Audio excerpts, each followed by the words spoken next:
Qeyd edək ki, hal-hazırda Akstava Suvarma Sistemləri İdarəsi tərəfindən taxılların suvarılması prosesi başa çatmaq üzrədir. 5 su mənbəyindən və 272 subartizan quyusundan suvarma məqsədi ilə istifadə edir. Akstava Su Meliorasiya Sistemləri İdarəsi 24.830 hektar əkin sahəsinin suvarmasına xidmət göstərir. Əkin sahələrinin suvarılması üçün 5 su mənbəyindən və 272 subartezian quyusundan istifadə edilir. Bu barədə idarənin baş mühəndisi Nurəddin Aşurov daha ətraflı məlumat verib. Akstava Su Meliorasiya Sistemləri İdarəsi Akstava rayonunun 24.830 hektar suvarılan əkin sahəsinə suvarma su ilə təminatına xidmət edir. Suvarma suyunun kənd təsərrüfatı istehlakçılarına çatdırılması üçün 5 mənbədən istifadə edirik. Bunlar Ağstafa çay su anbarı, Həsən çayı, Ağgöl su anbarı, subartezian quyuları və yerli əhəmiyyətli qaynama sulardan ibarətdir.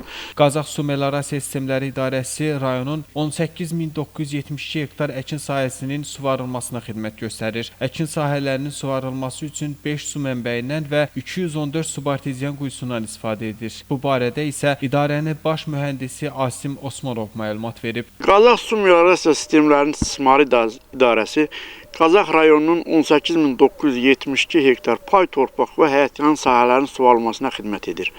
Bu sahələrin suvarılması üçün 5 mənbədən su götürülür. Bunlar Akstava çay, Coğaz çay, İncəsu çay su anbarları, Kür və Xıram çaylarıdır.